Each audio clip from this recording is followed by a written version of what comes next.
Seu coração disparou ao ver a mãe, Dona Isabel, irromper no quarto com o rosto vermelho de raiva, segurando uma carta amassada.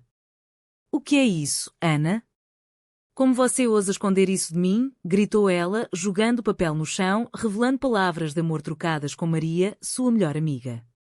Ana sentiu o mundo desabar, o segredo que guardava há anos estava exposto e o olhar de traição da mãe era pior que qualquer punição. Ela se sentou na cama, as mãos tremendo, sabendo que aquele momento mudaria tudo.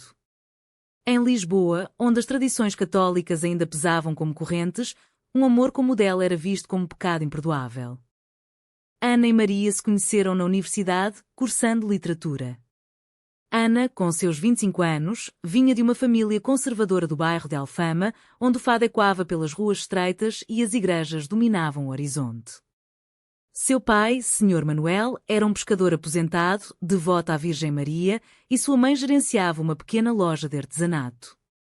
Eles esperavam que Ana se casasse com um bom homem, tivesse filhos e perpetuasse a linhagem. Mas Ana sempre sentiu algo diferente.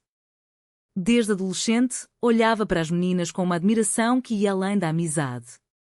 Tentou ignorar, rezou novenas inteiras na sé de Lisboa, mas o sentimento persistia.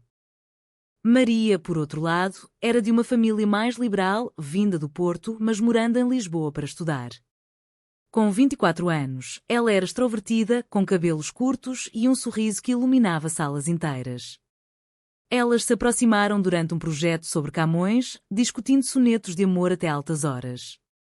Ana se apaixonou primeiro, em silêncio, admirando como Maria desafiava convenções com suas opiniões fortes sobre igualdade de gênero. Um dia, após uma aula, elas passearam pelo mirador da Senhora do Monte, vendo o Tejo brilhar ao pôr do sol. "Você já se sentiu presa em uma vida que não é sua?" perguntou Maria, e Ana assentiu, sentindo um arrepio ao tocar sua mão acidentalmente. Mas o amor não veio fácil. Ana lutava internamente, dividida entre o desejo e o medo do julgamento. Lembrou-se da prima que fora expulsa de casa por rumores semelhantes, vivendo agora sozinha em Faro. "Eu não posso ser como ela", pensava Ana, mas cada encontro com Maria intensificava o conflito. Elas começaram a se ver mais, fingindo ser apenas amigas. Cafés no Chiado, passeios no Castelo de São Jorge, onde Ana confessava medos disfarçados em histórias fictícias. Maria respondia com empatia, mas Ana via algo mais em seus olhos, uma reciprocidade velada. A carta que Dona Isabel encontrou era de Maria, escrita após uma noite de confidências. "Ana, eu sinto mesmo. Vamos conversar sobre isso", dizia. Ana aguardara no fundo da gaveta, mas a mãe, limpando o quarto, descobrira. Agora, enfrentando a fúria materna, Ana negou no início. "É só amizade, mãe", mentiu, mas o tremor na voz atraiu. Dona Isabel chorou, invocando Deus e os santos. "Você vai destruir nossa família. Seu pai não aguentará isso." Ana sentiu uma dor aguda no peito, como se estivesse traindo não só a si mesma, mas todos que amava. Naquela tarde, Ana fugiu para o apartamento de Maria, no bairro Alto. Bateu à porta, lágrimas escorrendo. Maria abriu, preocupada. "O que aconteceu?" Ana contou tudo, desabando nos braços dela. Pela primeira vez, elas se beijaram, um beijo tímido mas cheio de anos reprimidos. Foi libertador, mas também aterrorizante. "E agora?", perguntou Ana. Maria, mais corajosa, disse: "Vamos enfrentar juntas." Mas Ana duvidava, sabia que o preço seria alto. Seu telefone tocava incessantemente, chamadas da mãe, ameaçando contar ao pai. O pai de Ana, ao saber, reagiu com silêncio gelado. No jantar daquela noite, ele não olhou para ela. "Você é uma vergonha", murmurou finalmente, saindo da mesa. Ana sentiu o abismo se abrir. Amigos da família começaram a cochichar, rumores se espalharam pela vizinhança. No trabalho, como professora de português em uma escola secundária, Ana notava olhares estranhos dos colegas. A sociedade portuguesa, apesar de progressos legais como o casamento igualitário desde 2010, ainda carregava resquícios de conservadorismo, especialmente em círculos tradicionais. Maria tentou apoiar, mas tinha seus próprios demonios. Sua família no Porto era mais aberta, mas ela temia a rejeição de amigos. Eu nunca pensei que seria assim, confessou a Ana uma noite, enquanto caminhavam pelo Rio Tejo. Mas eu te amo. Ana retribuiu, mas o peso da culpa crescia. Ela começou a questionar: era certo impor isso à família? Deveria sacrificar o amor por paz familiar? As noites eram de insonia, debates internos intermináveis. Um dia, Dona Isabel confrontou Maria pessoalmente, indo ao apartamento dela. Fique longe da minha filha, ordenou. Maria defendeu: nós nos amamos, senhora. Dona Isabel saiu furiosa e Ana, ao saber, sentiu raiva misturada a pena. Porque você não me deixa resolver, brigou com Maria. Foi a primeira rachadura. Ana começou a se afastar, atendendo chamadas da mãe, prometendo mudar. Mas o coração não obedecia. Os dias seguintes foram um turbilhão. Ana voltou para casa, sob o olhar vigilante dos pais. Dona Isabel a levou à igreja, forçando confissões com o padre local. Peça perdão, Ana insistia. No confessionário, Ana murmurou pecados inventados, mas o verdadeiro, seu amor, permaneceu oculto. O padre falou de tentações do diabo, citando passagens da Bíblia. Ana saiu dali sentindo-se suja, questionando se seu amor era mesmo errado. Deus nos fez assim, pensou, mas as dúvidas corroíam. Maria ligava diariamente, mas Ana evitava. Preciso de tempo, dizia. Internamente, Ana travava uma batalha, o amor por Maria versus o dever filial. Lembrou-se da infância, missas dominicais, festas de Santo Antônio. Sua família era tudo, perdê-la seria perder a si mesma. Mas sem Maria, a vida parecia vazia. Ela começou a ler livros sobre identidade escondida, obras de autores quer portugueses, como António Boto, mas disfarçados em capas neutras. No trabalho, a tensão transbordou. Uma colega, Sofia, notou sua distração. Está tudo bem? Perguntou. Ana desabafou parcialmente, e Sofia, surpreendentemente, apoiou. Eu tenho uma amiga que passou por isso. Não é fácil, mas vale a pena. Foi um raio de esperança. Mas em casa, o pai anunciou: vamos arranjar um noivo para você. O filho do vizinho, o João. Ana gelou. João era simpático, mas a heterossexualidade forçada aterrorizava. Maria, cansada de esperar, confrontou Ana no café habitual. Você vai me abandonar por eles? Acusou. Ana chorou: não é simples.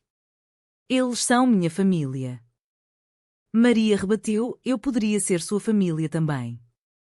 O argumento escalou, vozes altas atraíram olhares. Ana saiu correndo, deixando Maria sozinha. Naquela noite, Maria mandou uma mensagem: se você escolher eles, acabou. Ana deletou, mas o coração doía. A pressão familiar intensificou.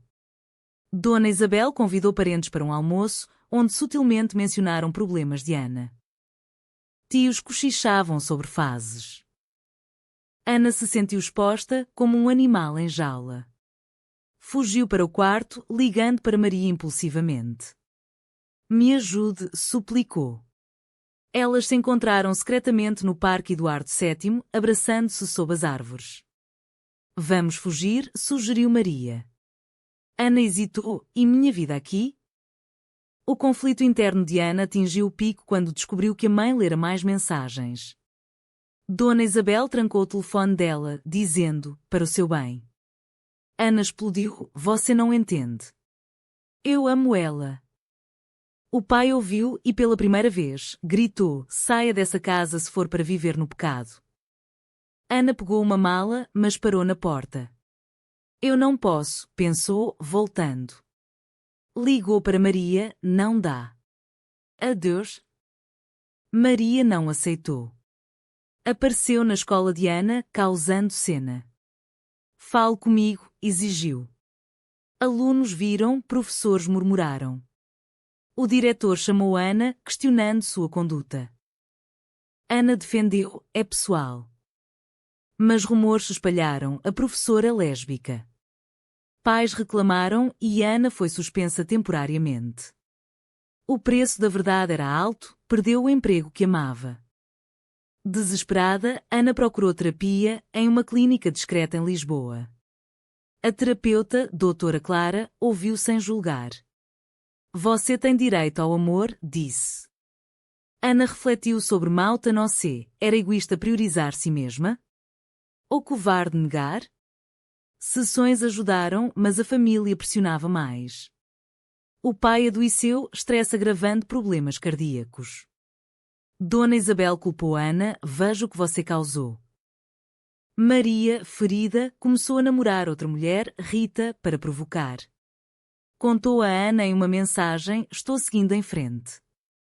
Ana sentiu ciúme devastador, questionando sua escolha. Confrontou Maria em um bar no cais do Sodré.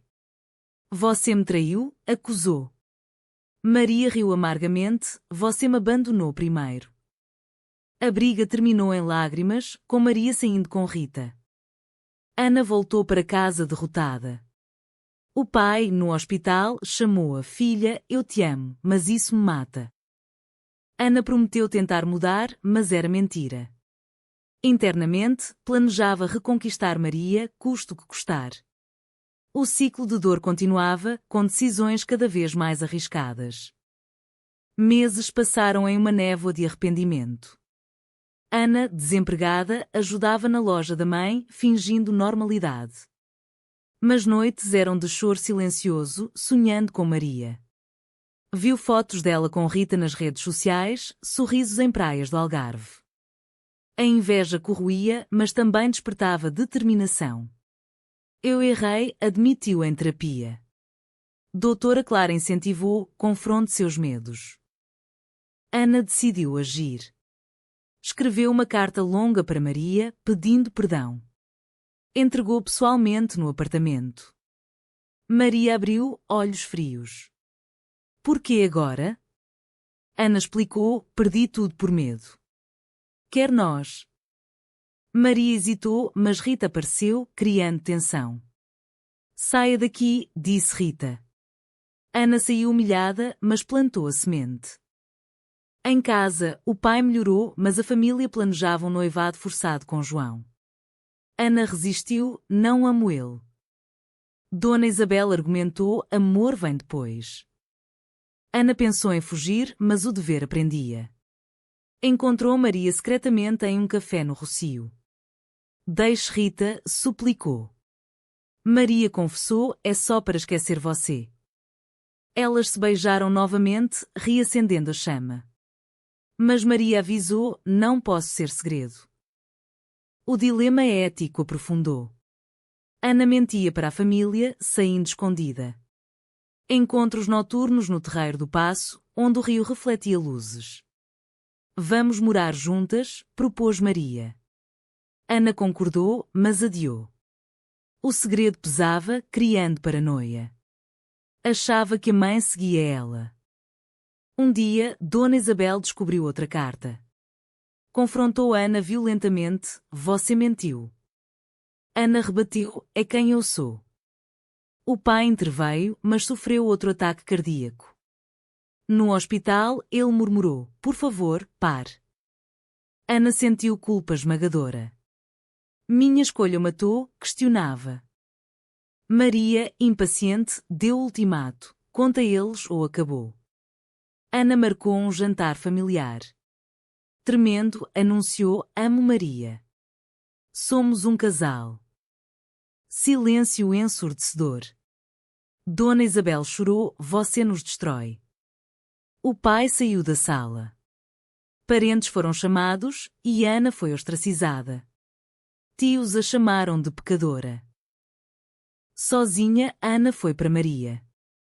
Elas se mudaram para um pequeno apartamento em Belém. Liberdade, mas a custo alto. Ana perdeu contato com a família. Cartas devolvidas, chamadas bloqueadas. A sociedade julgava, olhares na rua, comentários online. Maria apoiava, mas discutiam sobre o passado. Você demorou demais, acusava Maria. Ana encontrou emprego em uma livraria Kier no Príncipe Real. Lá conheceu outras mulheres como ela, formando rede de apoio. Mas o trauma persistia. Sonhos com o pai doente. Ligou para casa, mas Dona Isabel desligou. Eles me odeiam, desabafou com Maria. Maria, por sua vez, enfrentava rejeição de amigos conservadores. Perdi contatos por você, disse. Ana se sentiu culpada novamente. O relacionamento testado por brigas, ciúmes de Rita, inseguranças de Ana. Uma noite, após discussão, Maria saiu, voltando bêbada. Talvez devêssemos parar, sugeriu. Ana implorou, não, lutamos tanto. A tensão social culminou em um evento, uma manifestação LGBT em Lisboa. Ana e Maria foram, mas viram Dona Isabel do outro lado, com cartaz contra. Olhares se cruzaram, dor mútua. Ana aproachede, mãe, por favor. Dona Isabel virou as costas. Aquilo quebrou Ana. A rejeição materna foi o golpe final para a sanidade de Ana. Ela mergulhou em depressão, faltando trabalho, isolando-se. Maria tentava ajudar, eles vão aceitar um dia. Mas Ana duvidava. Eu troquei família por amor. Foi certo? Debates noturnos, questionando moralidade.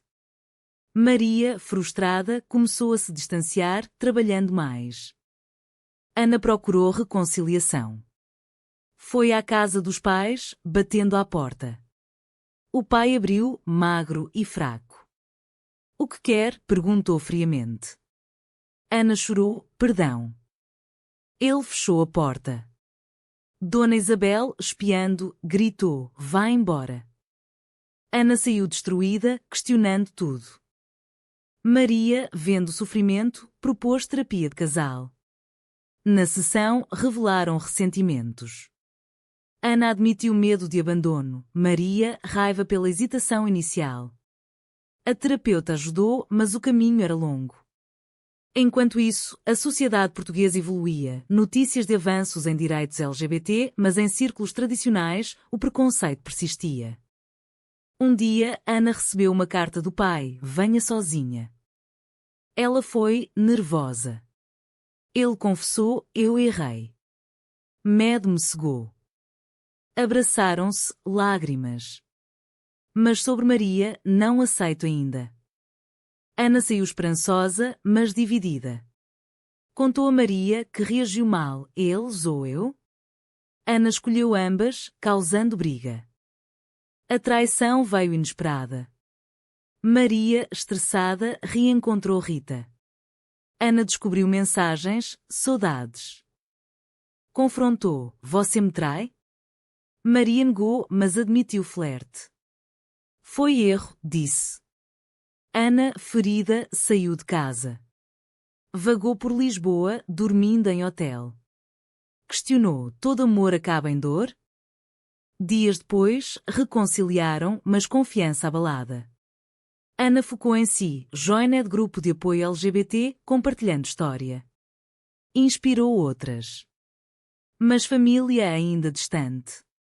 Dona Isabel ligou uma vez, seu pai piorou. Culpa sua. Ana visitou o hospital, encontrando mãe. Por que nos machucar? Perguntou Dona Isabel. Ana rebateu, por que me forçar a mentir? O pai morreu semanas depois. No funeral, Ana foi, mas família a ignorou. Maria acompanhou, mas tensão alta. Após, Ana desabou, eu o matei. Maria consolou, não, o preconceito matou. A perda acelerou mudanças. Ana escreveu um blog anónimo sobre sua jornada, ganhando seguidores. Revelou identidade, enfrentando ódio online, mas também apoio. Maria orgulhosa, mas relacionamento tenso. Decidiram pausa, preciso me curar, disse Ana. Sozinha, Ana viajou para o Alentejo, refletindo. Encontrou paz em vilas quietas, questionando escolhas. Valeu a pena? Ao voltar, Maria esperava, eu te amo ainda. reataram mais fortes. Mas sociedade testou novamente, emprego perdido por imagem. Ana lutou legalmente, ganhando causa. Vitória amarga, mas empoderadora. Com o tempo, Ana e Maria construíram vida estável. Moravam em Cascais, perto do mar, simbolizando renovação. Ana trabalhava como escritora freelance, publicando histórias sobre identidade. Maria, designer, apoiava. Mas cicatrizes permaneciam. Aniversários sem família doíam. Dona Isabel, viúva, amoleceu. Ligou um dia, sinto falta. Ana visitou sozinha primeiro. Conversaram horas sobre o pai, medos. Eu temi o inferno por você, confessou a mãe. Ana explicou, amor não é pecado. Lentamente, reconectaram. Dona Isabel conheceu Maria hesitantemente, em um almoço tenso. Não entendo, mas vejo sua felicidade, disse. A sociedade mudava, amigos voltaram, vizinhos aceitaram. Ana e Maria casaram em cerimônia simples, com poucos convidados. Dona Isabel compareceu, chorando. Foi redenção parcial. Mas nem tudo perfeito. Maria confessou o flerte passado completamente, foi mais que mensagens. Ana perdoou, mas dúvida Lingered. Elas trabalharam nisso, fortalecendo laços. Anos depois, Ana refletia, decisões custaram caro, família dividida, saúde perdida, corações partidos. Mas ganharam a autenticidade. Em um evento LGBT, Ana falou, o amor exige sacrifícios. Mas negá-lo é pior. A história de Ana e Maria ilustra batalhas internas e externas. Conflitos éticos, mentir por amor? Sacrificar família? Sociedade julga, mas indivíduos pagam o preço. Será que o amor entre duas mulheres justifica destruir tradições familiares seculares?